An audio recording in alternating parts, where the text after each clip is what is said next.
Le Mug de 9h à 10h. 2 albums et un coffret, c'est la rentrée en fanfare du dessinateur Nicolas Vado. Quelques semaines après Tous confinés, il revient en dessin sur les années Trump, mais aussi sur ses 30 ans de carrière déjà. Avec un recueil aux airs de manuels d'histoire, Nicolas Vado est avec nous ce matin. Bonjour. Bonjour, merci de me recevoir. Avec grand plaisir. On s'est quitté il n'y a pas tellement longtemps, c'était en juin dernier, pour Tous confinés. Quand on voit votre vitesse de production, on se dit que vous avez à peine pu voir qu'il y avait eu, je ne sais pas si vous êtes au courant, donc une épidémie, un confinement, un nouveau gouvernement. Vous faites que travailler, que dessiner, vous êtes confiné en permanence? Non, je ne fais pas que ça, parce que je fais d'autres choses aussi.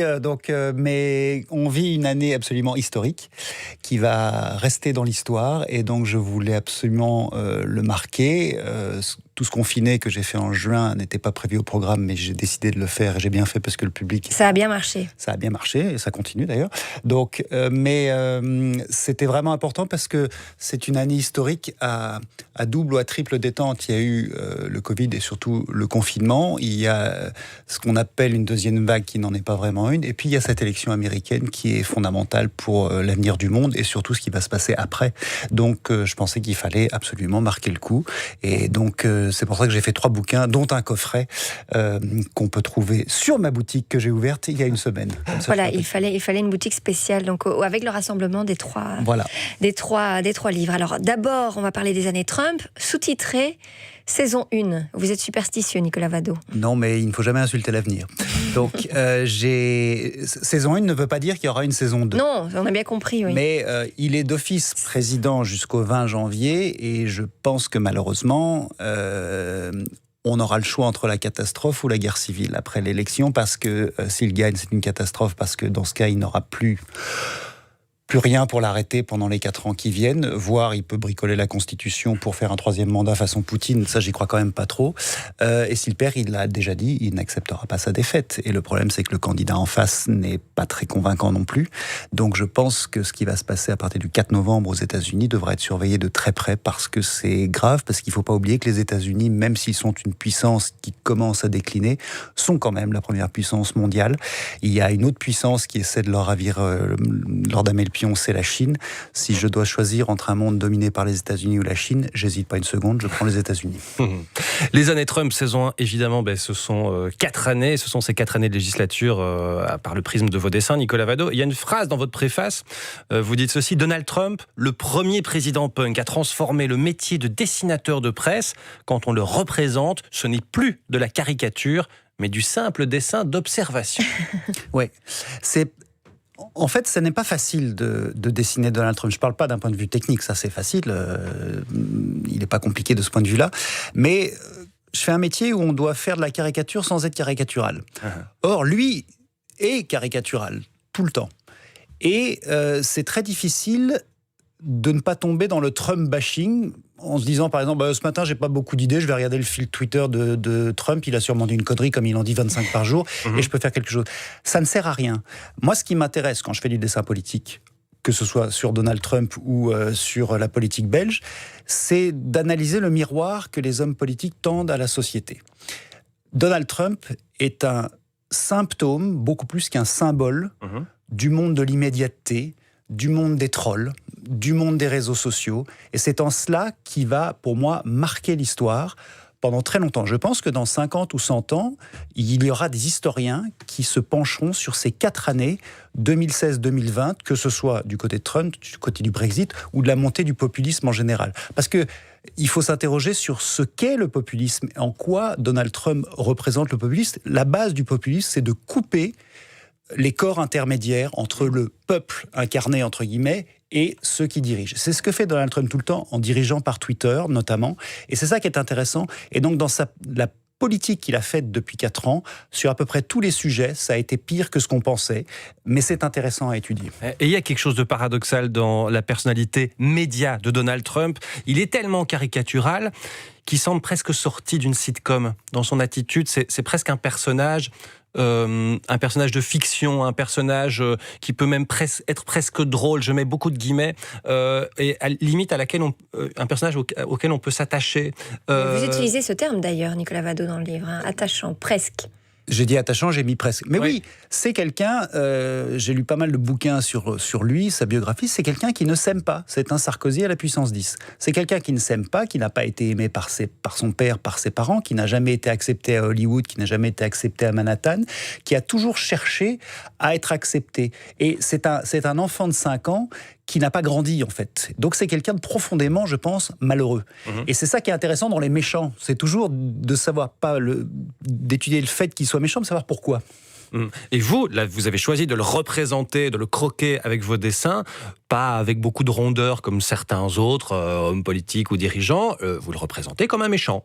Ah, pour moi, c'est un méchant. Mais les méchants, c'est ce que disait Hitchcock. Hein. The better the villain, the better the movie. C'est la même chose.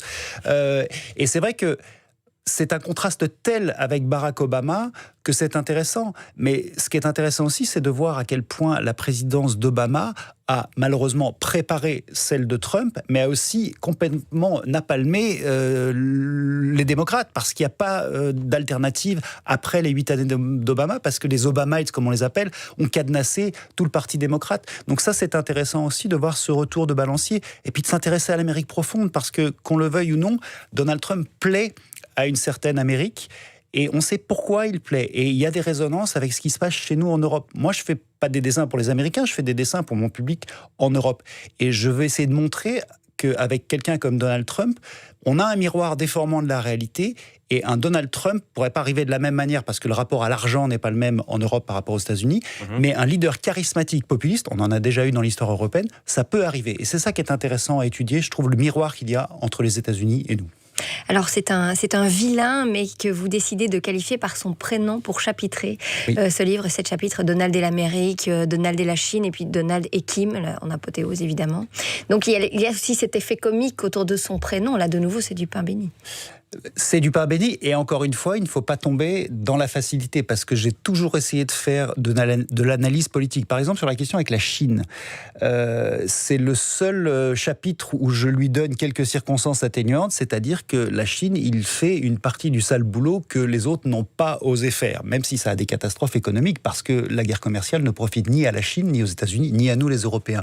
Mais en effet, il a personnalisé son rapport avec les dirigeants du monde, que ce soit Trump ou que ce soit Kim. C'est pour ça que je fais Donald et Kim plutôt que Trump et Kim Jong-un, parce que on a l'impression de parler à deux copains en fait, ce qui n'est pas du tout le cas. Mais c'est quand même, le personnage reste intéressant, parce quand je disais qu'il était punk, c'est qu'en fait il emmerde le monde et il casse tous les codes, exprès.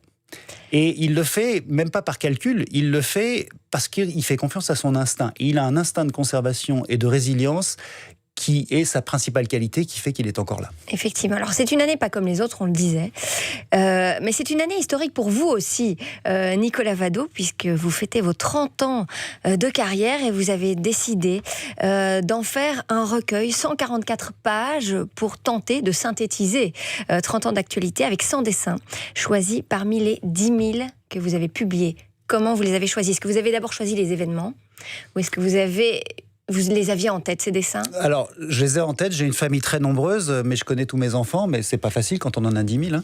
Et j'avais plus ou moins en tête 80%, mais par exemple, cet été, à 3 semaines du bouclage, j'ai changé 6 pages. Donc, par rapport à l'actualité, récente ou pas, je voulais prendre des événements qui avaient une résonance collective. Je voulais des événements qui soient à la fois très importants ou très lourds symboliquement, et des choses beaucoup plus anecdotiques, parce que je veux que mon lecteur ait un plaisir de lecture avant tout.